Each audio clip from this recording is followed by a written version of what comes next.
الله وبركاته. بسم الله الرحمن الرحيم. الحمد لله رب العالمين، والصلاة والسلام على أشرف الأنبياء والمرسلين نبينا محمد وعلى آله وصحبه أجمعين. أما بعد، ده إمام نووي رحمه الله بدي مبارك كتاب كده درسونو دا سلسلة باغ سلسلة كينن سلور سلويختم درس دا الله بتوفيق سره. باخرني درس كي منغا دري درشم او سلور درشم حدیث بیان کرو. دري درشم حدیث آگا چه پاگی کی دا خبر ہوا چه مدعی با دلیل خی او بچا چه دعوی شوی دنو کاغا منکر شینو قسم بخوری. دی مسئلی وضاحت بخبل ذکی شیو. بیا سلور درشم حدیث کی دا خبر بیان شیو چه ہر مسلمان با دخپل وس مطابق پا غلط کار باندی رد کئی او غب منع کئی. که پلاس سره کیگی نو پلاس سره، که داگی طاقتی نی بیا پا جیبی سره، که داگی طاقتی نی بیا پا زلا سره. دا مرتبی پا کی بین شیو داگی مخبل وضاحت شیو بخبل ذکی. صرف دایو خبر پا کی یاد کی که چرت پا جب باندی کار کیگی نو بیا لاس تا ضرورت نشتی. لکه اوس بعضو خلکو زړه کې به دی چې یاره پیغمبر صلی الله علیه وسلم وایي چې په لاس سره غلط کار منع که طاقت دی شروع به وي د لاس نه کې نه. که چېرته په جبې سره کار کېږي نو بیا لاس ته څه ضرورت دی. او څومره چې کار په نرمۍ سره کېږي نو دومره ښه ده. څومره چې یو کار په نرمۍ سره کېږي نو دومره ښه ده. چې په جبې سره کېږي لاس ته ضرورت نشته. داگین بعد حدیث تے 15 درشم حدیث بنیادی حدیث تے پا حدیثونو کی. ذکر چی پا دی حدیث کی آگا سب بیان شوی دی که پاگی باندی مسلمانانو عملو کو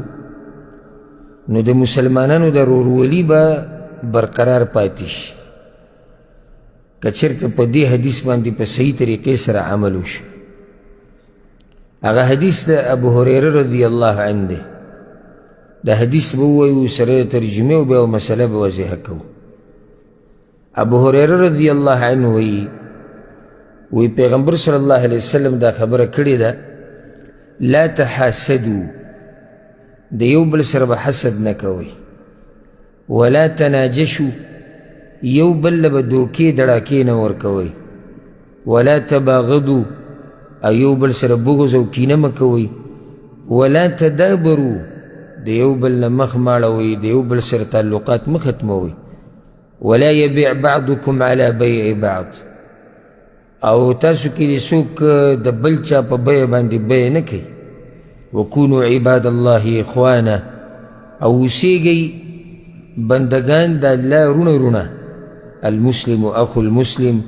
مسلمان دا مسلمان رور دے. لا يظلمه ظلم بپی نکی ولا يخذله دا مصیبت پا وقت بے نپریدی ولا يحقره سپک بے نگنی. التقوى ها هنا ويشير الى صدره 3 مرات. پیغمبر صلی اللہ علیہ وسلم وی تقوى دیزی کدا او دیزرت دری پیری اشارو کرا. بحسب امرئ من الشر ان يحقر اخاه المسلم. دیو مسلمان یا دیو کس دا شریک دو دا پارا دومره کافی ده چی دے خپل مسلمان رو سپک گنی. کل المسلم علی المسلم حرام دمه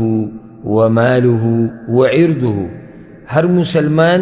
دا بل مسلمان دا پار عزت من دے. داغا دا وینی بخیال ساتی، داغا دا مال بخیال ساتی او داغا دا عزت بخیال ساتی. دا حدیث امام مسلم راوڑے. دیسی که پا دی حدیث مانی تفصیلی خبر شوری شی پا دی خو کتابون لکلے کی. پا دی باندی پورا کتابون لکلے کی. دا خو معمولی نصیحتون نہیں. خود آگا حدیث تا یادی کئی چے پا دی کے اہم آداب ذکر دی. آداب د ورورولۍ چې دا خبرې موږ په ځان کې نه راوستي که نه، نو زموږ دا ورورولي د اسلام په بنیاد چې کومه ده دا مضبوطه نشي پاتې کېږي. زموږ دا زړونه هله به یو کېږي چې کله موږ د دې حدیث په دې آدابو باندې او په دې کې چې کوم اصول بیان شوي دي چې په دې باندې موږ عمل وکړو، هله به زموږ زړونه ټول یو بل سره یو شان شي او زړونه به یو شي او یو بل ته به پاک شي. که چېرته موږ په دې باندې عمل ونه کړو، نو په منځ کې نفرتونه، بغض، کینه، حسد، د یو بل سره تعلقات ختمول، دا ټول به را پیدا کېږي. او زموږ شریعت هغه شریعت دی او زموږ دین هغه دین دی چې هر خیر یې د خلکو ته ښوولی دی، په کوم کې چې د دې خلکو فایده ده په دنیا او په آخرت کې. یو خیر داسې نشتی چې هغې کې موږ ته فایده په دنیا کې او په آخرت کې، هغه د شریعت موږ ته نه یې ښوولی. ځکه پیغمبر صلی الله علیه وسلم وایي په صحیح مسلم کې دا حدیث دی: انه لم يكن نبي قبلي الا كان حقا عليه ان يدل امته على خير ما يعلمه لهم وينذرهم شر ما يعلمه لهم. پیغمبر صلی الله علیه وسلم وی په هر پیغمبر باندې د امت ته حق دی، په هر پیغمبر باندې د امت ته حق دی چې دی به امت ته هر هغه خیر ښیي کوم چې ده ته معلوم دی، او د هر هغه شر نه به یری کوم شر چې د پیغمبر ته معلوم دی. یو حدیث کې پیغمبر صلی الله علیه وسلم وی هر هغه کار چې تاسو جنت ته نږدې کوي هغه ما تاسو ته ښوولی، هر هغه کار چې تاسو د جهنم نه لرې کوي هغه تاسو ته ما ښوولی، جهنم ته د تلو سبب جوړېږي هغه هم پیغمبر صلی الله علیه وسلم موږ ته ښوولی چې ځان ته لرې ساتئ. او ځکه یو حدیث کې وایي، امام ابن ماجه راوړی: قد ترکتکم علی البیضاء لیلها کنهارها لا یزیغ عنها بعدي الا هالک. پیغمبر صلی الله علیه وسلم وایي تاسو ما په داسې لاره پرېښودی چې هغه لاره تکه سپینه ده، دومره سپینه ده چې شپه م ورځ ده او د دغې لارې نه نه کږېږي، د دغه لارې نه نه کږېږي مګر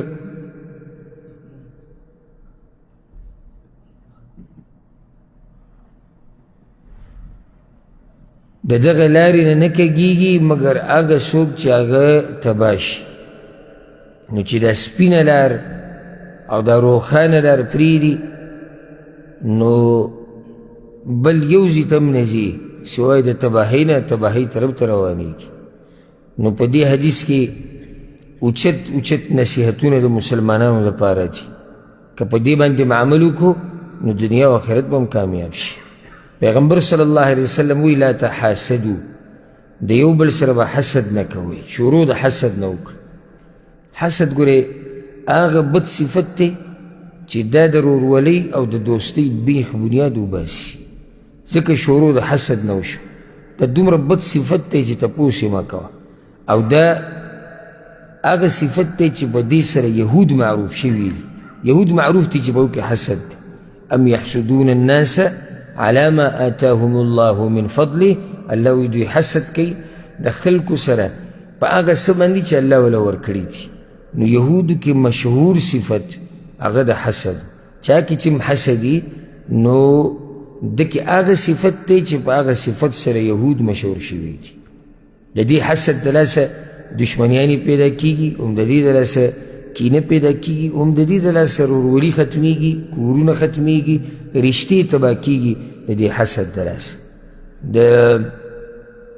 اولنې قتل چې شوی دی په دې ځمکې په دې مخ باندې د آدم علیه السلام د زامنو د قابیل او حابیل په منځ کې د هغې وجه هم حسد وه. نو حسد تباهي کوي د یو معاشرې، حسد تباهي کوي د یو کور، حسد تباهي کوي د یو قوم، جړلې وله وباسي. حسد څه ته وایي؟ په دې حسد باندې خو ما الحمدلله یو بیان هم کړی تفصیلي. که چېرته شوق ومي د علم د زیاتولو او د حسد په باره کې د ډېر څه اورېدو، ځکه دلته موږ د یو یو ټکي په باره کې یو بیان نشو کولی، نو هغه بیان واورئ. خو لنډه ده چې حسد دې ته وایي چې دا ارمان کول چې د دې مخامخ سړي نه دا نعمت ختم شي. حسد دې ته وایي دا ارمان کول چې د دې مخامخ سړي نه دا نعمت ختم شي. دې ته حسد وایي. بیا دا حسد په خپل دوه مرتبې دي. یو دا ارمان کول چې د دې مخامخ سړي دا نعمت ختم شي او ما ته میلاو شي، او بیا د دې نه بدتره دا ده چې دی وایي که ما ته میلاویږي او که نه میلاویږي خو چې د ده نه ختم شي. دی بیا په حسد کې د هغه یو نه بدترین دی کم چې دا وایي چې د ده نه ختم شو او ما ته میلاو شو، اگر که دغه هم حسد دی. نو دا د حسدګر انسان کار دی. او سبحان الله د دې حسد په باره کې چې دا دومره وعیدونه راغلي دي او شریعت په دې باب کې ډېره سختي کړې ده، د هغې وجه دا دی چې دا اصل کې دا حسدګر یو قسمه اعتراض کوونکی دی په تقدیر د الله باندې. اوس یو سړی الله وله دنیا ورکړې ده، که هر قسمه نعمت ول الله ورکړې ده، او ته د هغه سره حسد کې چې الله د ده نه دا نعمت لرې کړی او ما ته میلاو شو یا ما ته میلاو نه شو، نو دا خو ته د الله په تقدیر باندې قسم اعتراض کې راضي پې نه، ځکه چې الله د هغه په تقدیر کې دغسې دي کړي دي. نو ځکه دې باب کې د شریعت ډېره سختي کړې ده. اصل کې دا حسدګر یو قسم اعتراض کوي په دې تقدیر باندې، او نه دی خوښ د تقدیر د الله، ځکه چې نه خوښوي دغه سړي دپاره دغسې، او وایي چې ما ته میلاو شو، اوس ستا په تقدیر کې الله نه دي لیکلي، او وایي د ده نه ختم شو او ما له راغلی. نو دا حسد هغه بیماری ده چې دا ګورې د ټولو نه مخکې ځکه علما وایي سبحان الله وایي دا حسد ډېر انصاف کوونکی دی. حسد ډېر انصاف کوونکی دی. د حسد دا بیماری نه ده، دا ډېر عدل او انصاف کوي. څنګه وی بدأ بصاحبه فقتله، شروع یې د ملګري نه وکړه نو اول یې دی ختم کو. اول څوک ختموي؟ څوک چې حسد کوي دی اول ختموي. هغه یو ته به نقصان رسي او که نه رسي دی چې ورسره حسد کوي هغه بله مسله ده، خو شروع په ده باندې کېږي دا څوک چې حسد کوي تباه کېږي دی، ختمیږي دی، ژوند د ده په سکون نه وي، دینداري نه وي، دیندارۍ کې مزه نه وي، د ښځو او بچو نه خوند نشي اخیستی، هغه څه چې وله الله ورکړي دي د هغې نه مزه نشي اخیستی، ځکه چې دی ټول عمر له نورو ته ګوري او د خولې نه لاړې او اوبه څاڅي. د ده ټول عمر دقه کار دی. د ده کور مزېدار دی ولې؟ د ده بچي ډېر دي ولې؟ د ده له الله ښایست ورکړی دی ولې؟ د ده سره مال ډېر دی ولې؟ د ده سره عزت ډېر دی ولې؟ او ټول عمر په دقه سوچونو کې پرېباسي. او شکر وباسئ، الحمدلله ثم الحمدلله. که څوک د دې مرض نه پاکي نو څومره شکر چې وباسي دا کم دی. دا ډېر اوچت نعمت دی چې ستا زړه د حسد نه پاکي، او ته یو سړی ویني او د هغه سره ډېر نعمتونه او دا خبره ستا په زړه کې څه چل ول ونه کړي، دا ګوره ډېر اوچت نعمت دی د الله سبحانه وتعالی. خو دا راته یو حقیقت ووایم چې پښتنو کې په نسبت د نورو قومونو حسد ډېر دی. دا یو حقیقت دی، د دې نه انکار کول اسې په زور د ځان نه جاهل جوړول دي، ځکه چې پښتانه اکثر د پردي حسابونه کوي او همدغه سوچ کې پراته وي، ده ولې دومره وګټله او ده ولې وګټله او ده خو 2 کاله مزدوري او ده خو 3 او د داسې شو هغه دا شو، ټولې دوی دا خبرې. و خصوصا په ملک کې هلته دوی بل څه کار نه وي، سحر کې چې راوځي نو دا هغه مازدیګره پورې د دوی دغه خبرې چې ده دا ځمکه واخیسته او دی د کوم ځای نه پسې دا ټوټه واخیسته او دی پسې د کوم ځای نه راولېږله او د ده هغه زوی هلته لاړ او هغه بل دی خوا راغی نو دی خو غریب و دی نن مالداره شو او دا خبرې به کوي. که چا سپینې جامې اچولي په هغه پسې خبرې، که چا ګونجې کپړې اچولي په هغه پسې خبرې، یعنې د دوی دغه کار دی پردی مال حسابول. او چې کله مشران په دې لار رواني کشران هم په هغه لار روان شي نو مسلمان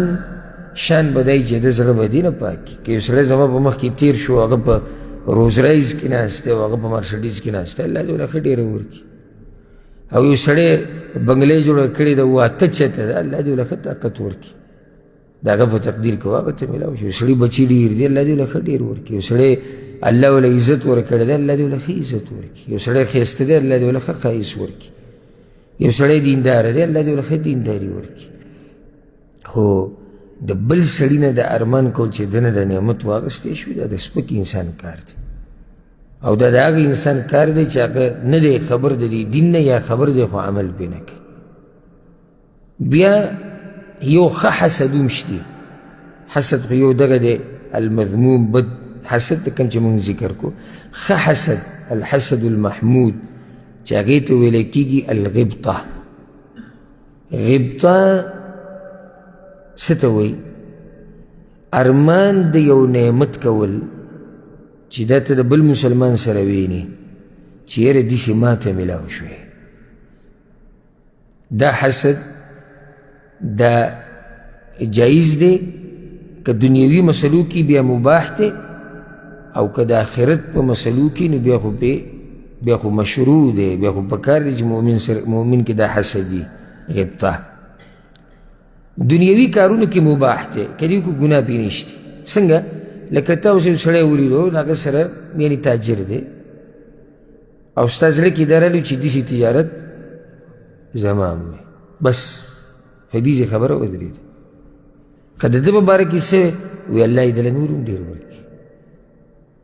دا جایز دی، مباح دی. دی دا ارمان نه کوي چې د هغه دا نعمت دې ختم شي، خو داسې وایي که زما هم داسې وی. هېڅ خبره نه. شرعي کار کې دا خو مشروع کار دی، لکه صحیحینو کې مشهور حدیث دی بخاري مسلم کې، لا حسد الا علی اثنتین، روایت کې راځي الا فی اثنتین. حسد نشتی مگر په دوو خبرو کې. رجل آتاه الله القرآن، هغه سړی چې الله وله قرآن ورکړی دی، معنی علم یې وله ورکړی دی. ځکه بل روایت کې راځي ورجل آتاه الله الحکمه فهو يقضي بها ويعلمها، الله وله پوهه د دین ورکړې ده، د هغې په رڼا کې فیصلې کوي او خلکو ته دا دین ښیي، او دا قرآن د شپې او د سحرې وایي. او دا بل سړی وایي چې ارمان داسې علم ما سره ویلی. ورجل آتاه الله مالا، یو سړی د الله وله مال ورکړی دی،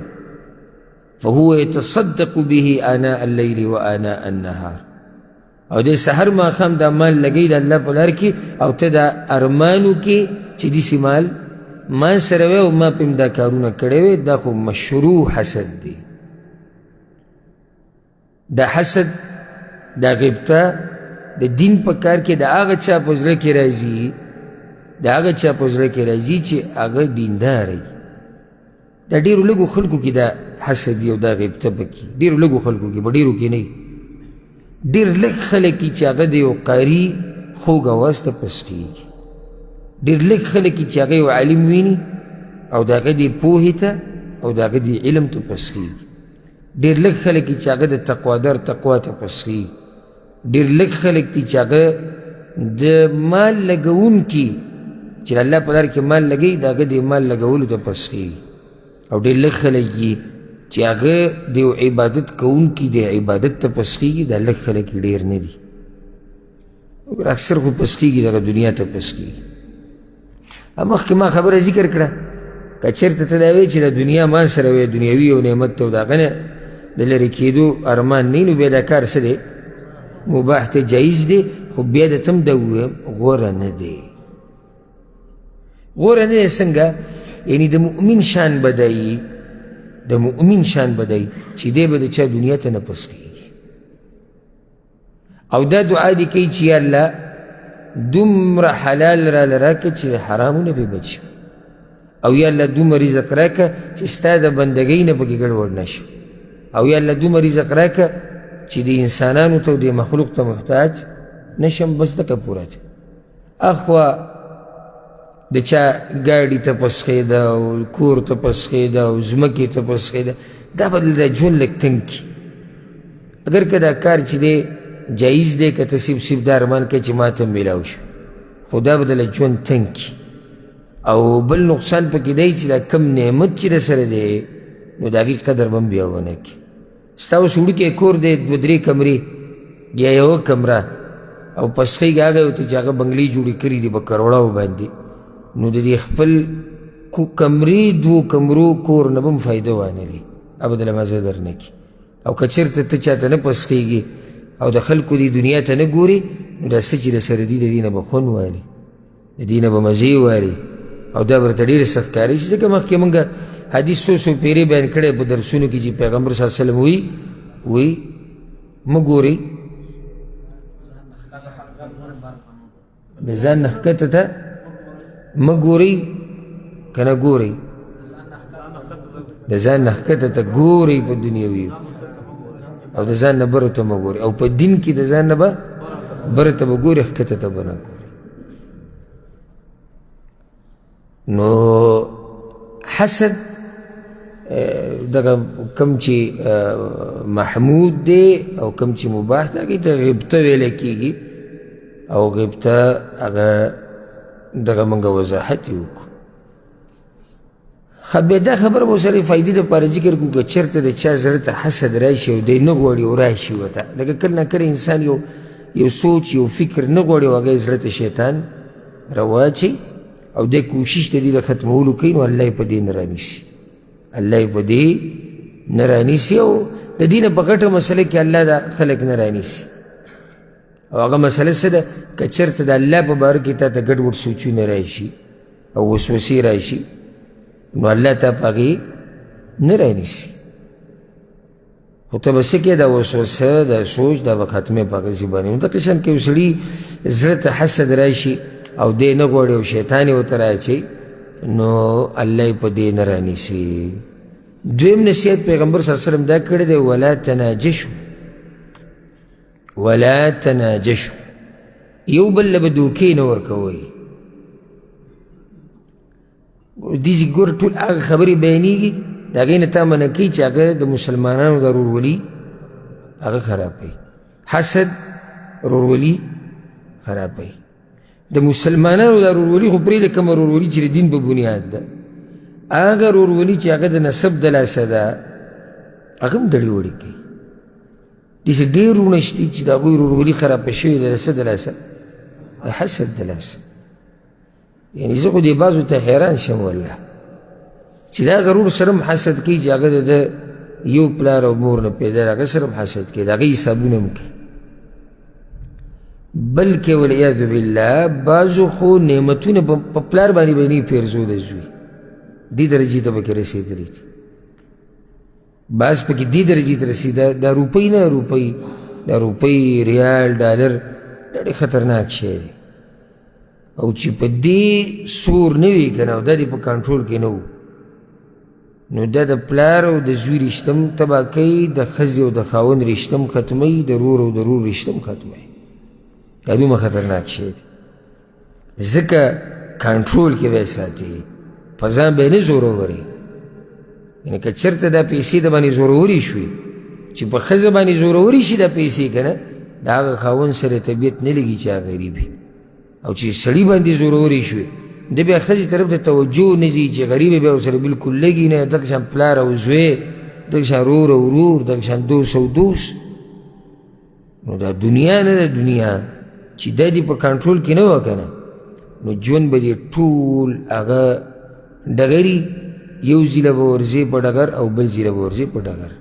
او خوند به ونه لري د دې ژوند او زار شي او قربان شم د هغه خلکو د ژوند نه چې هغوی راضي دي په هغه څه باندې چې الله والا ورکړي دي او د قناعت ته صفت پکې یا قناعت ته صفت پکې او راضي په هغه څه باندې چې الله والا ورکړي او بس خوشحالی شکر هم ادا کوي او که څه کمي نو په هغې باندې صبر کوي څومره ښکلی ژوند دی دا هغه ژوند دی چې دا باچایانو ته هم نه نصیب شوی کوم ژوند چې د دې خلکو سره دی دا چې صبر کوي او شکر وباسي شکر چې کله یو نعمت ورسره وي نه یي بیا صبر کوي دا ښکلی ژوند دی نو الله دې موږ له توفیق د صبر او د شکر راکړي ولا تناجشو یو بل له دوکې مه ورکوئ پیغمبر صلی الله علیه وسلم حدیث کی ہوئی الخدیعة فی النار الخدیعة فی النار دوکه په جهنم کې ده یو روایت کې دي سره راځي المکر والخدیعة فی النار مکر او دوکې دا په کوم ځای کې دي دا په جهنم کې هر قسمه دوکه چې ده خصوصا دا نجش ټکی نه دا نجش یا النجش دا علما اکثر علما چې معنی کوي نو دوکه ورکول په بیه کې خصوصا په هغې کې استعمالیږي نور دا ټکی چې دی اعم دی اعم معنی یې عام دی هر قسم دوکه هر قسم خیانت هغه به دې کې راغی نو یو مؤمن سره به دوکې دړاکې نه کې صفا خبره به ورته کې که څه شی پې خرڅې نو دا نه چې نوم دا استعمالی چې دا د پلاني ملک دی او د پلاني دی او هغه دی د بل ملک یو شی جعلي دی نقلي دی او هغې نه تا نوم ورکړی چې دا اصلي دی دا کار به نه کړي دغه شان یو شی د مارکیټ د ریټ نه دومره زیات خرڅول چې به یې کې نقصان ورکول دي دا کار به نه کړي یو شی خراب دی هغه دې داسې کړی دی چې لکه ښکاري داسې چې دا روغ دی د دې نه به ځان لرې ساتي دغه حدیث تاسو ته معلوم دی چې کله پیغمبر صلی الله علیه وسلم په یو صحابي باندې تېر شو غله یې خرڅوله نو پیغمبر صلی الله علیه وسلم چې د غلې په هغه ډیري کې لاس وردننه کړو راویویستو نو هغه څه لون شی و وی ما هذا پلاني داسې دي وی یا رسول الله د شپې به باران شوی دی نو چې باران شوی دی خو دقه لمده غله به دې په کوم ځای ایښوی دی وه لمده غله به دې بره ایښوی دی وه که نه چې خلکو لیدلی من غشنا فلیس منا څوک چې موږ له دوکې راکوي دا به موږ کې نه دي نو ته به مسلمان رور له دوکه نه ورکوې په هر قسم معامله کې هر خبره به ستا صفایي هر معامله به ستا صفایي نه به تدلیس کې ښکاري یو څه یي بل څه دا ټولې خبرې یادې ساتئ چې لا تحاسدوا ولا تناجشوا حسد به نه کوئ یو بل له به دوکې نه ورکوئ په دوکو ورکولو سره ورورولي ختمېږي ملګرتیا ختمېږي هره خبره کې صفا اوسه او چېرته به دې الله نه خرابوي که هره خبره دې سیده کول ورب الکعبه الله به دې په تجارت کې دومره برکت واچوي که لکه حدیث کې دا راځي پیغمبر صلی الله علیه وسلم وایي فإن صدقا وبینا دا خرڅونکي او اخیستونکي که چېرته دواړې رښتیا ووایي او دواړه حقیقت ووایي بورک لهما فی بیعهما الله به دوی په دې بیه کې برکت واچي وإن کذبا وکتما او که چېرته دوی دروغ ووایي او حقیقت پټ کړي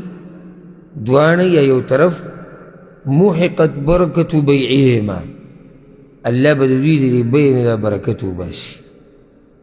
په هره معامله کې رښتیا خبره کوه قصیده اوسه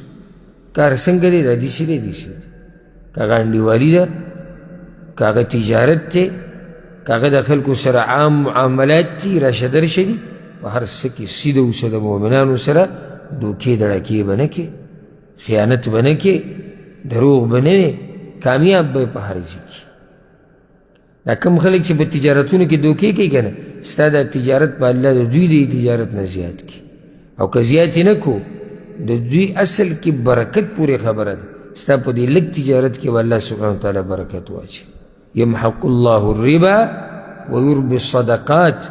ګوره سود چې دی دې سره مال ظاهره کې ډېرېږي کمیږي ظاهره کې ډېرېږي خو الله وی الله ختموي دا سود جړ وله وباسي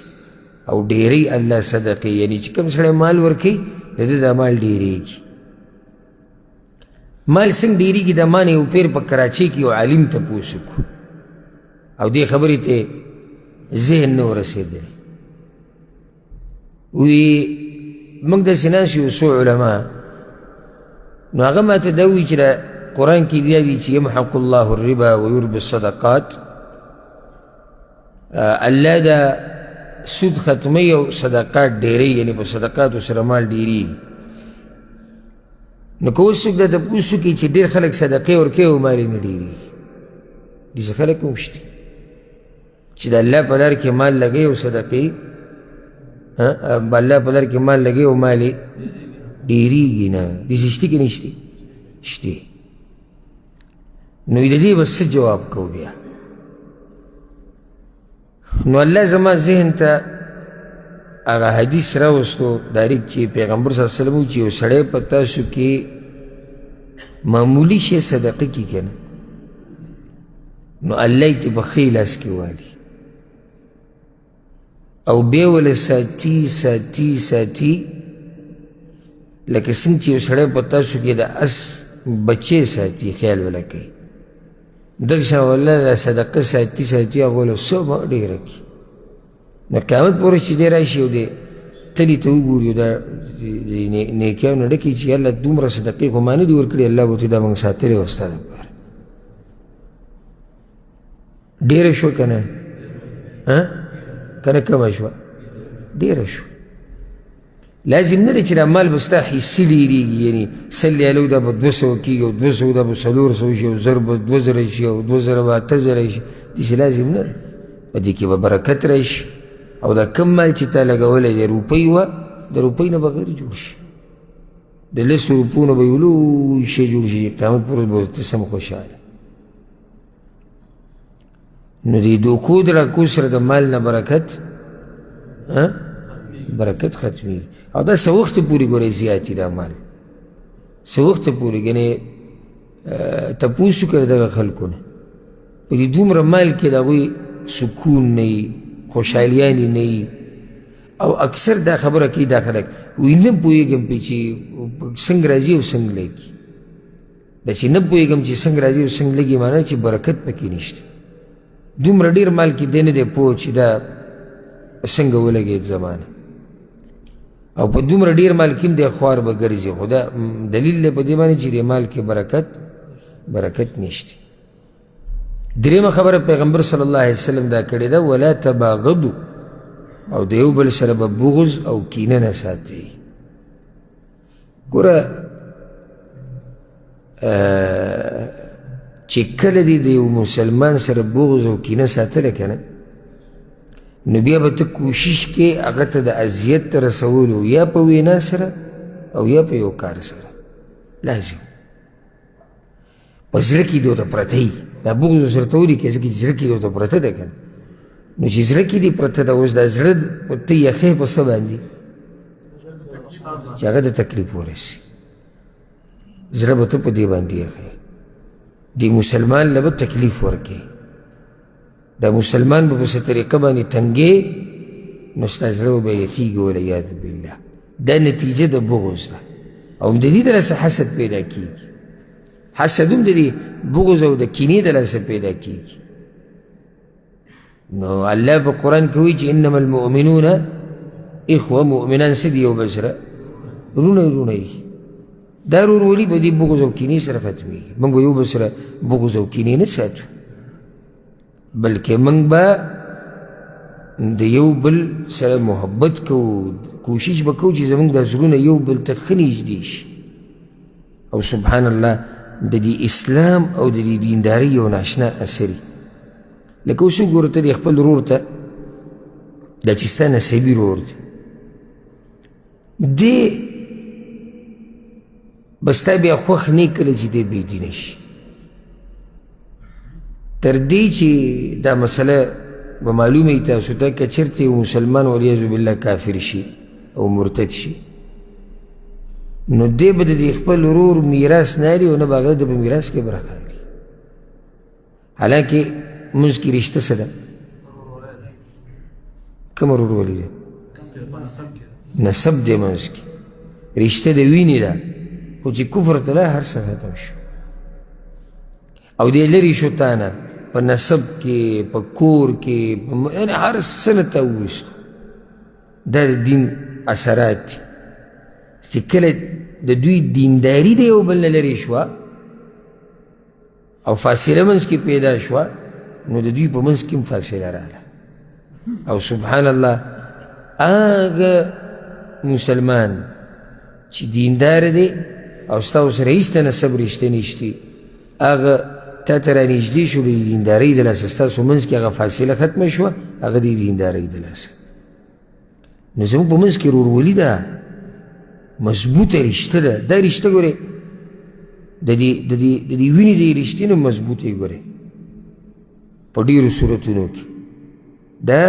مضبوطې د هغه رشتې نه کمه چې د وینې دی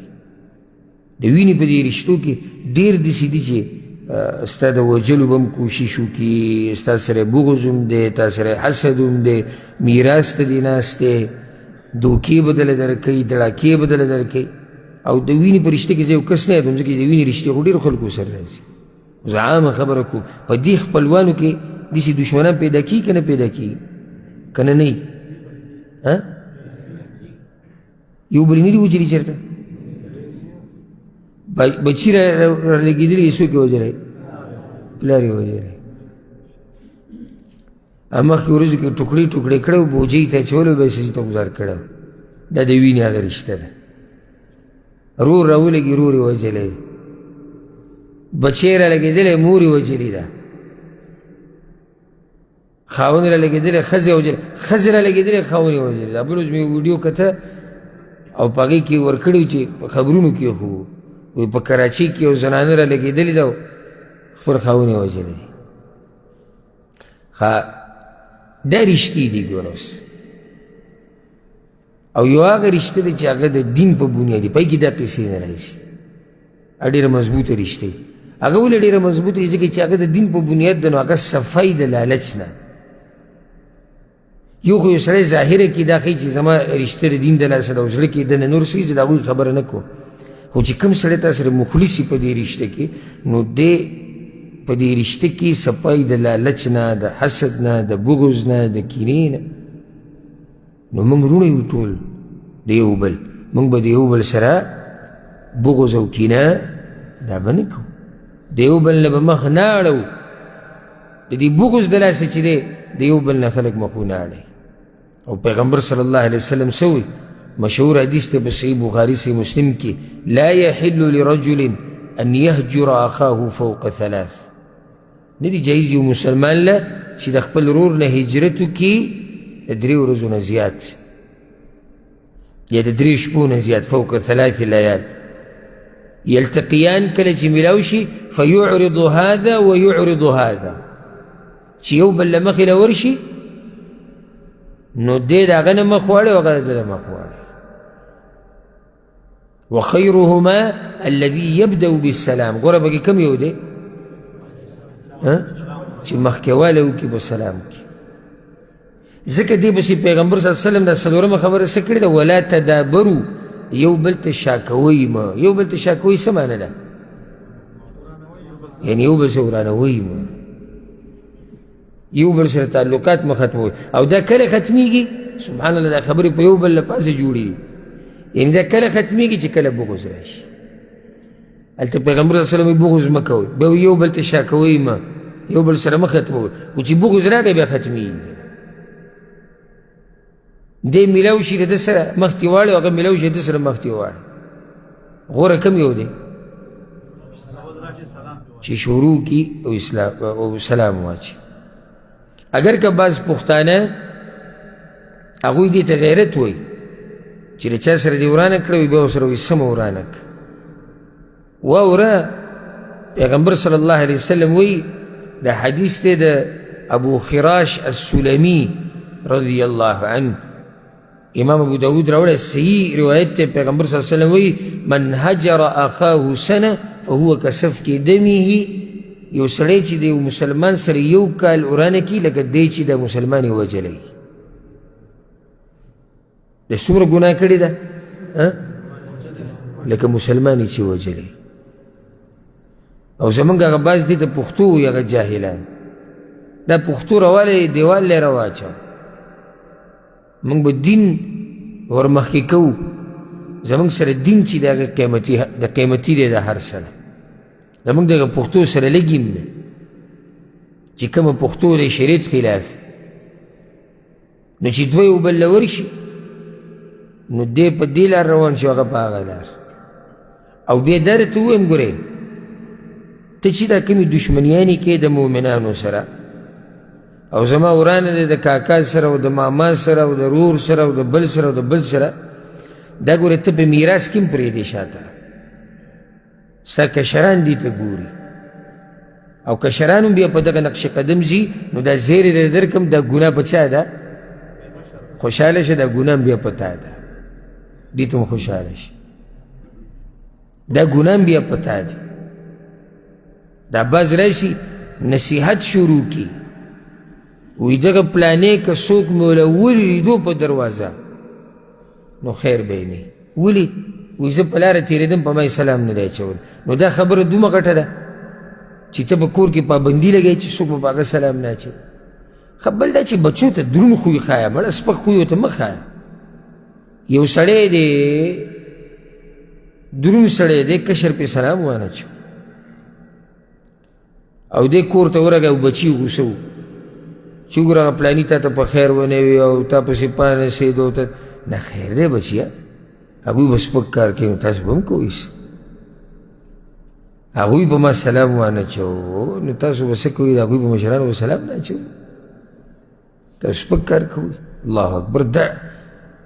ډېر لږ خلک دي دا درانه چې بچي ته دا وایي چې بچیه هغوی سپک کار کړی نو ته هم کې وی هغوی گزار کړی دی او موږ به بدللو دالو ښه نو کړی دی ناروا یې کړې ده ته هم ناروا کې په بدل کې ژوې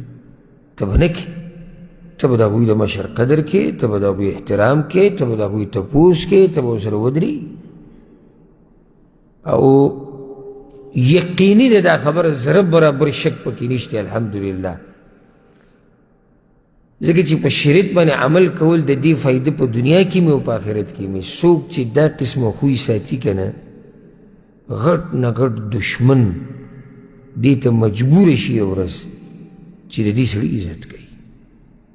او که په خوله یې نه وایي په زړه کې مني چې دا سړی ګوره دروند سړی دی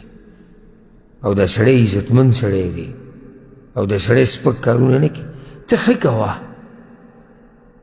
ته همیشه ښه کوه یو سړی وي د کم وخته پورې مرګه پورې کوه ښه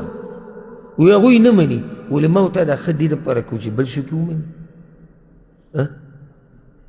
څه دپاره الله دپاره ته خو د الله دپاره لګوې نو بیا څنګه وایي چې هغوی نه مني نه دي مني که نه هغه سړی چې راغی پیغمبر صلی الله علیه وسلم پسې وایي زما خپلوان دي زه ورسره ښه کوم هغوی راسره بد کوي نو پیغمبر ورته څه وایي چې بس صحیح شو ته دا طریقه پرېږده څه یې ورته وایي وی په دې اوسه او الله به ستا مرسته کوي او وی ته داسې یې لکه د هغوی په خوله کې چې خاورې او یرې وراچي ته به دا خپله طریقه نه پرېږدي نن وایي صحیح ده موږ خو سره ښه کوو خو چې اوس نه کوي نو څه چل وکړو موږ هم نو ته دې ته ناستې چې ته به ښه کوې خلک به دی په بدل کې تا سره ښه کوي ته دې دپاره ښه کوې موږ خو ښه دې دپاره کوو چې عرش والا رانه راضي شي او چې عرش والا نه راضي شو نو دا زړونه د چا په لاس کې دي د الله په لاس کې دي د الله په ګوتو کې دي اوم دا خلک به رب العالمین ستا مخې ته راولي او ستا قدر او عزت به کوي او ما راته ووایي که نه که به ژبه یې ونه وي په زړه کې مني ګورې خو چېرته خپلو بچو ته دشمنیانې او بغض او کینه دا به نه ښې پیغمبر صلی الله علیه وسلم ولا تدابروا یو بل ته شا کوئ مه یو بل سره تعلقات مه پرې کوئ ته خپلو بچو ته هم ویې پرې کوئ ته خو پرېږده بچو ته هم دا نصیحتونه کې او پیغمبر صلی الله علیه وسلم څه وایي من سن فی الاسلام سنة سیئه چا چې په اسلام کې یو ناروا لار را پیدا کړه ناروا کار وکړو لکه اوس دا مشر لګیا دی کشرانو ته څه کوي روا کار ورته ښیي ناروا كان عليه وزرها ووزر من عمل بها دې سړي ته به هم د دې ګناه میلاویږي او څوک چې په دې لار روان دی د هغې ګناه به ورته هم میلاویږي دا حدیث امام مسلم راوړی دې بچو ته چې دا دشمنیانې ښیي که نه او ته پې هم سلام ما اچوه که ستا مخې له درغی ته ورته هم دا ووایه ته پې هم ور وڅوکه او ته یې هم ووایه ته پې هم ګزار وکړه چې پته ورته ولګي موږ هم پښتانه یو او موږ څه کمزوري نه یو ته ګورې خپلو بچو ته غلطه لار ښیې او د دې به الله سبحانه وتعالی تا نه تپوس کوي او دا ګناه ستا په غاړه ده نو مؤمنان به د یو بل سره تعلقات نه ختموي اسی سبحان الله زما خو دا تجربه ده چې د دنیا د ډېره حده پورې دا خلک په دې مسله کې کمزوري کړي دي. یعنې میاشتې میاشتې تېرې شي څوک به تا ته ټلیفون ونه کړي، خو وایي جي پرې کړې مې ورسره وي نه ده ګورې څنګه پرې کړې مې نه ده نه وي نه زموږ خو هر څه دی. بیمار شو، غریب شو او څه حالات پرې راغلو تپوس نشته، خو ګورې پرې کړې مې نه ده. پرې کول څه ته وایي؟ ټوپک ډز ته وایي، دې ته وایي که پرې کول؟ نو پرې کول څه ته وایي؟ الله اکبر. زه خو دې بعضو ته حیران شم والله تپوس تیم نه کوي چې د مخې نه اخوا شي. او زما خپل ځاني د داسې سړي سره د طبیعت خاص نه لګي دا چې مخامخ ښیي. سړی هغه سړی دی چې کله ته نه یې او ستا تپوس وکړي. مخامخ خو هر سړی تپوس کوي مړه. لکه ما یو ورځ یو داسې ملګري ناست مجلس کې او علما وو، نو دې پورې خبره شوه د مرګ نه بعد دعا کول چا دپاره چې سړی بچو ته او ملګرو ته وصیت وکړي چې ما دپاره ډېرې دعاګانې غواړي. ما ورته ویل دا صحیح ده، دا خو ډېر خوش قسمته سړی چې خلک ورله دعاګانې غواړي.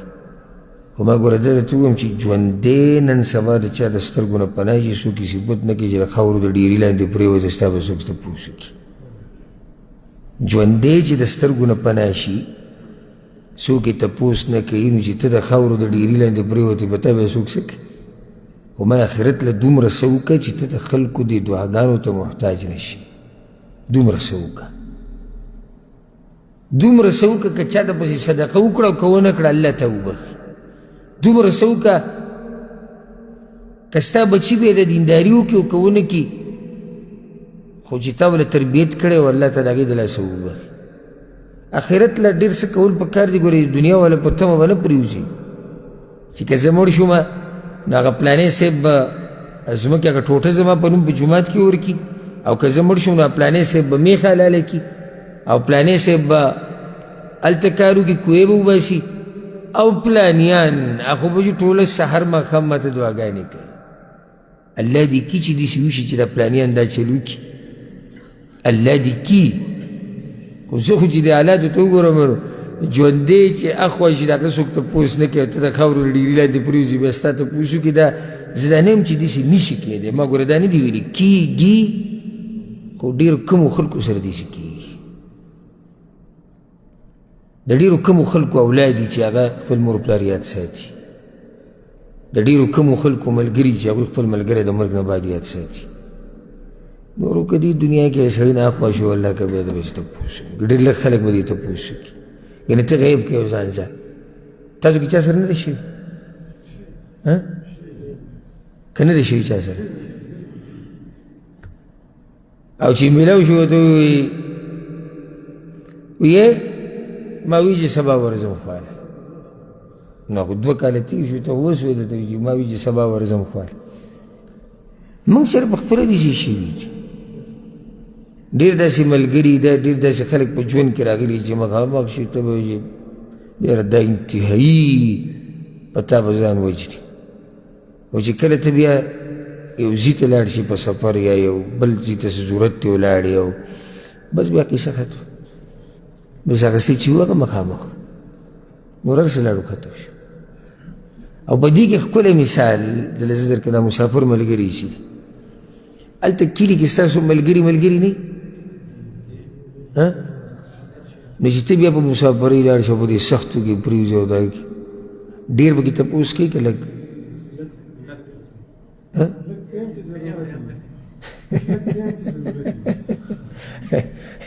حاجي صاحب خو سپیرې سپیرې وایي خو ډېر خلک یې نه کوي، ډېر خلک یې نه کوي، حالانکې دی د دوی سره پاتې شوی ده او لوی شوی ده. دا خبره ما دا کوله دې پورې ما خبره راغستې وه چې یعنی د مؤمنانو په منځ کې د ورورولي او د یو بل سره د بغض نه ساتل، یو بل ته زړه صفا ساتل، د یو بل تپوس کول، د یو بل سره ودرېده، دا زموږ شریعت دی، دغه زموږ دین دی. نو ته به خپلو بچو ته داسې لار نه ښیې چې هغوی به کوم طرف روان شي، هغوی په غلطه روان شي. نه بچیه زموږ یې تپوس نه دی کړی، موږ به یې وکړو، موږ به یې تپوس وکړو. ته ورشه والله چې دا سړی که حیا نه کي، یو خو په دې سړي باندې به واوړي چې هغه یعنی حیا میا پکې نه وي، نو که د هغه خواله ورشي، ځکه هغه شاعر ووي اذا اکرمت الکریم ملکته واذا اکرمت اللئیم تمرده، وی د دروند سړي چې د عزت وکړو که نه، د دروند سړي بس دی ټول عمر ستا د دې خو د سوري لاندې شو. څه مطلب دی هغې لاندې شو؟ په مخه به یې یادوي. یو 2 روپۍ به له ده ورکړي، 2 روپۍ د هغې په بدل کې به ورسره دی دومره ښه وکړي که نه چې تپوس یې مه کوه، دی به دقه 2 ټکي یادوي. او اذا اکرمت اللئیم تمرده، او سپک سړي له چې د عزت ورکړو سړی ښه مش شي. اوس که سپک سړي ستا تپوس نه یې کړی او ته یې تپوس د ورغلې، سړی وایي که زه که یم وي زه یم، خو که چېرته یو سړی کې څه نه څه حیا وي که نه او ستا تپوس نه کوي او ته یې ورغلې، دی دومره دغه ټیم کې شرمنده شي، وي یا الله چې را ځمکه کولاو شو زه به کې ورننوتې، دومره شرمنده شي چې وګوره ما کول څه او دې سړي څه چل وکړو. نو ته خپله مستوا، خپل لیول، خپله مرتبه هغه اوچته ساته. د جاهلانو سره جاهل کېږم، د بېدینو سره بېدینه کېږم، د بغض کوونکو سره ته بغض مه کوه، د حسد کوونکو سره ته حسد مه کوه. ته خپله خبره همیشه اوچته ساته، الله به دې عزتمند ساتي. او د عزت د هغه الله په لاس کې ده. په دشمنیانو ګوره چاته عزت نه میلاویږي، عزت په دینداري او په اوچتو اخلاقو میلاویږي. 5م نصیحت پیغمبر صلی الله علیه وسلم دا کړی دی، ولا یبع بعضکم علی بیع بعض، او تاسو کې دی بعض د بعضو په بیه باندې بیه نه کوي. مخکې پیغمبر صلی الله علیه وسلم څه وویل؟ څه څه نه یې منع کړو؟ حسد مه کوو، بغض مه کوو، یو بل ته شا کوئ مه، او دوکې مه ورکوئ. اوس یو بله خبره پیغمبر صلی الله علیه وسلم بیانوي. تاسو ته ما درس په اوله کې وویل چې ګوره هر خیر پیغمبر صلی الله علیه وسلم موږ ته بیان کړی دی، هر شر یې موږ ته ښوولی دی چې موږ ته ځان لرې وساتو. نو هر هغه خبره چې زموږ د ورورولۍ نه نقصان ورکوي، الله او د الله پیغمبر موږ د هغې نه منع کړي. اوس دا بیه چې ده، دا بیه یو شی خرڅول اخېسته، دا خو عام د انسانانو په منځ کې دا طریقه روانه ده، او دغې نه بغیر ژوند نه تېرېږي. د خلکو په منځ کې هم دقه بیې دي، یو څوک څه خرڅوي او بل یادي. نو بعض خلک بیا په دې دغه کې پرېوځي. دا هم ګوره د حسد یو قسم دی. که چا سره څه مال یا څه سامان راځي، نو دی وایي چې دا ده سره نه وی او ما سره وی، نو څه چل کوي بیا د دې بل په دې بیه باندې د پاسه دی بیه کوي. دا بیه ولې کوي دی د بل په د بیې په د پاسه؟ د حسد د لاسه چې دا څه شی چې دی چې دا مال راشي، که هغه نقدي مال دی او که هغه څه سامان دی او که هغه هر څه دي. دا هم ګورې سبحان الله، که په هغه نصیحت عمل وکړو چې لا تحاسدو، نو دا خبره به دې د زړه نه وځي، بیا به دا کارونه نه کړي. او د دې داسې مثال دی، لکه وضاحت دپاره یې یاد کوي. لکه اوس یو سړی د خپل ورور یې ولیدو چې هغه یو سامان خرڅوي په یو ریټ باندې، دا شی په څو دی؟ په 50 روپۍ دی. دی پسې ورغی، ورته ووایي چې زما سره د دې نه اصلي شی دی همدغه 50 باندې. دا کار څه دی؟ تاسو ته پته چې دا کار څه دی؟ حرام دی. چې دومره غلي غلي لګیږي، نو بیا معنی دی چې که دا جاخه ډېر هم لړلی دی ته خبره نه دي. یو سړی دی، یو مسلمان د بل مسلمان سره اتفاق وکړو، په 50 روپۍ به زه تا نه دا مشین والم. دی پسې ورغی، وی ما سره د دې مشین نه اصلي بل پروت دی چې هغه د دې نه اصلي دی او هم په دغه ریټ دی. جایز دی دا کار نه دی جایز، ځکه چې دی د مسلمان په بیه باندې بیه کوي. یو سړی دی هغه سامان خرڅوي په یو بل مسلمان باندې او په 50 روپۍ باندې دا مشین دی، دی پسې ورغی ویم دقه مشین ما سره دی په 40 دی راځه. دا کار ناروا دی. دا بیه کې ګوره اغستل خرڅول دواړه راځي. لکه اوس بل مثال وایي، یو سړی راغی د بل کس نه سامان واغستو او یا د دوی د یو بل سره اتفاق شو،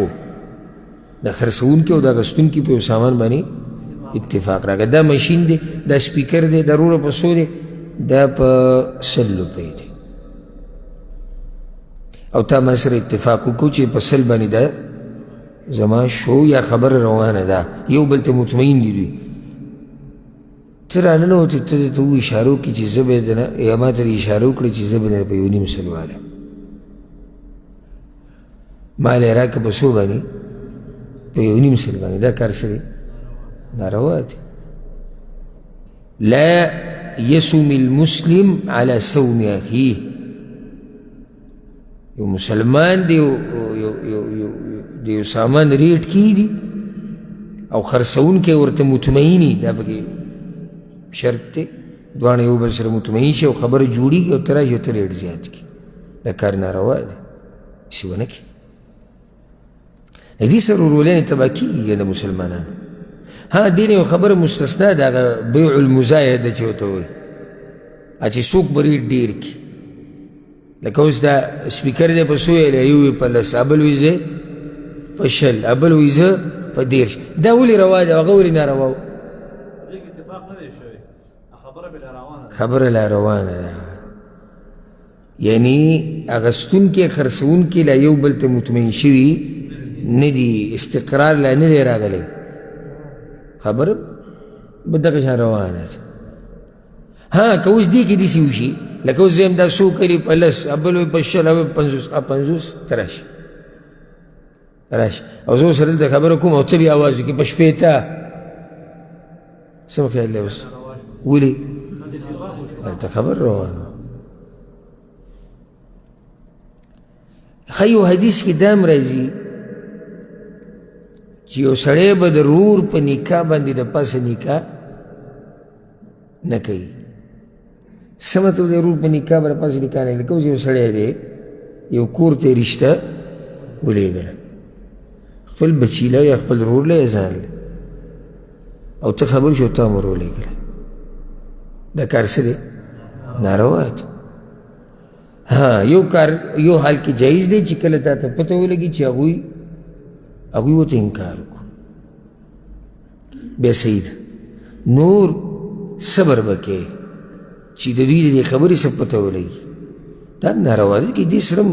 ورورولي د مؤمنانو په منځ کې چې کومه ده هغه خرابي. څه ښایسته دین دی او څه خوندور دین دی، خو ډېر خلک دې خبر نه دي. پیغمبر صلی الله علیه وسلم وایي وکونوا عباد الله اخوانا، او شی بندگان د الله رونه رونه. المسلم اخو المسلم، مسلمان د مسلمان څه دی؟ ورور دی. 5 خبرې ذکر شوې، کنه 5 کارونه منع وشو چې دغه 5 نه دې ځان بند ساتلی او دا ورورولي به دې ډېره مضبوطه روانې. 5 کارونه کوم یو دي؟ حسد به نه کې، دوکه به نه ورکې، بغض به نه کې، تعلقات به نه ختمې. بس د یو په بیه باندې به د بل په بیه باندې ورته بیه نه کې. بیا وکونو عباد الله اخوانا، او شی د الله بندګان رونه رونه شي به ته بیا د مؤمن رور او هغه به شي ستا رور چې کله زړه یو بل ته پاک شي. المسلم اخو المسلم، مسلمان د مسلمان رور دی. ګورې خو دا ګورې هغه د دې رورولۍ دپاره هغه احکام نه ثابتېږي کوم چې ثابتېږي د نسب د رورولۍ دپاره یا د رضاعت د ناسې چې کوم رشته ثابته شي هغې دپاره چې کوم احکام. لکه بعض څه کوي دا ناشنا خبره لکه دا پلانې ستا کور ته ځي راځي او دننه ناستې دا څه قیسه ده وایي دا زما ښځې ورته ورور ویلی دی زما ښځې ورته ورور ویلی به ځوان شیر کور منځ کې ناست او خپې به خپه اچولي او پراټې مراټې خوري کور کې دا ویلی دی ورور دی څنګه ورور دی نسب کې وي نه رضاعت نه نو دا درېیم ورور پکې ورته کوم دا ورته ویلی دی ویلی دی ویلو ته ضرورت نشتی ورته وایه ستا ښځې ته ضرورت نشتی چې ده ته ورور ووایي دا خو ورور دی په څه کې په شریعت کې خو آیا دې دپاره دغه ورورولي دپاره هغه احکام دي هغه مسلې دي کوم چې نسب ورور دپاره دي نه او که چېرته دا خبره داسې شي چې زما ښځې ورته ورور ویلی دی نو بیا خو د پردې دا مسله څه شوه ختم شوه خو د جړلې نه ووته زه به پلاني ته ښه ورور ویم هغه به ما ته ورور ووایي بس بس راځو نو داسې خو ټول مؤمنان د یو بل رونه خویندې دي المسلم اخو المسلم وکونو عباد الله اخوانا اوس زه ستا ورور یم ته زما ورور یې خو زموږ په منځ کې د میراث مسله خو نشتي که نشتي نشتي دې سړي ته دا ویل پکار ده چې وایي چې زما ښځې ورته ورور ویلی دی وایي زه صحیح شو که دا ښځه دې مړه شو دې ورور له په میراث کې څه ورکړي څه به ورکړي وله بیا دا خو دې راښکاره شي هغه ته هغه لري شړي کوم چې پکې حق دی پکې ویل دا پکې بل نیکه راغلی دی او بعض وی دا د نکاح رور دی دا پکې بل رور راوتی دی نو موږ خو لیدلي نه دي خو خلکو راته قیسې کړي دي خصوصا مشرانو وی دا به باقاعده یو پردی کس تو د دې جنۍ نه به یې تپوس کوو داسې به و که نه شوي دي وشتې ابه ورغې پردی تا واده کوو داسې دا چې څوک دا خبره کوي دا د نکاح رور شو دا څه شو دا د نکاح رور دی او بیا به دی باقاعده په نکاح کې ناست و دا ځان له به یو غټ سړی ته جوړ شي چې نکاح رور اوس دا رور پکې موږ ته په شریعت کې نه دی معلوم د نکاح رور تپوس د دې جنۍ نه چې دا پرې راضي ده که نه راضي ده د چا حق دی د پلار دی د رور دی د تره دی د مشرانو دی که نور څوک نه که څوک کم عالم چې نکاح تړي کم قاضي چې نکاح تړي هغه دا تپوسونه کولی شي ښه ځکه قاضي ته چا رور ویلی د نکاح نو دی ولې د نکاح رور کېږي نه نو پکار دا ده چې موږ په دې دین باندې ځان پوه کړو د دې دین باندې نه پوهېدو د لاسه موږ په جهالت کې پراته یو ډېر لرې شوي یو د پلانې ورور د پلانې ورور عجیبه څه ده بل درته ووایم لکه د نکاح رور دننه ناست دی ښځې چې ورته رور ویلی هغه دننه ناست دی او د هغې چې کوم خپل رور دی هغه نه پرېږدي وایي دا دومره نر پښتون دی اوښې او سخر د ده په کور کې دا نه راځي دلته هغه د کومو چې رشته مضبوطه ده یعنې هغه هر وخت راتلی شي پلار او ورور هغوی نږدې نشي راتلی خو دې چې ورته رور ویلی دی هغه دننه راځي چې د نکاح رور دی هغه دننه راځي ته به تعجب وکړي بیا ګوره دا د کوم ځای اصول دي چې نر سړی هغه دی چې هغه د سخر سره تعلقات نه ساتي وایي دا نر سړی او بچی او مور پلار سوی وي زما په دې بچو کې نر سړی دقه دی نو ته به وایي چې د فلسطین یې فتح کړی ځکه نر دی څنګه نر دی وایي ده چې دا جنۍ راوستې او د اوسه پورې دی دغه کور په مخه نه دی ورغلی او ما ته تللی دی معنی د دې بېدینۍ کې په دې بېدینۍ کې ما ته تللی دا ته خپل بچي ته اخلاق ښیي په کار خدا ته ورته ویلی چې زویه تا له ګورې د پلاني د زړه ټوکړه در کړې ده ګورې ته دا به د شي زړه ټوکړه در کړې ده د به قدر کې د دوی خواله به ځي دوی دلته راوله د دوی څه ضرورت وي ورځه دوی تاسو ډېر ښه کړي دا به چېرته نه هېري دا د درنو خبرې دي د درنو دا خبرې څه خوند کوي د درنو دا خبرې خوند کوي ښه وایي جي د اوښي سره ګرځېده عیب دی بعضو علاقو کې د اوښي سره ګرځېده څه دی ولې عیب دی نه مني بعضو علاقو کې نه مني خو خیر اوس پورې سنه څه ګزاره د مخکې نه شوې ده او گزاره شوی ده خو اکثر دا دی چې پخوا به دا خبره عامه وه وایي ولې وي په ده باندې زما خور پې واده نو زه څنګه اوس ده سره ګرځم ښه اوس کې یو سړی روان وي والعیاذ بالله د یو هلک سره چې ږیره او برېتې نه وي او هېڅ رشتې ورسره نه وي او ځان سره یې کته بوځي او بره بوځي دا هېڅ خبره نه ده ده ته څه نه وایي که نه وایي ورته څه خو که دی د اوښي سره ګرځي چې د هغه سره یو رشته ده برابر او په یو بل باندې حق دی نو دا بیا ناروا ده دلته بیا غیرت ته ځي نو موږ ډېر لرې وو د شریعت ته مثلا نو دې کې د بد ګڼلو دي څه هېڅ پکې نشته دا جهالت دی شتي بلکل دا جهالت دی او دا جهالت ته ځان نه لرې کول پکار دي دا حدیث مخکې هم پاتې شو او دا بر روان درس ته پرېږدو خو په دې زمانې ختم شو چې وکونو عباد الله اخوانا المسلمو اخو المسلم مسلمان د مسلمان ورور دی الله دې زموږ دا ورورولي مضبوطه ساتي او الله دې موږ د هر هغه کار نه لرې ساتي چې د هغې د لاسه زموږ د ورورولي خرابېږي هذا والله اعلم وصلى الله وسلم على نبينا محمد وعلى آله وصحبه أجمعين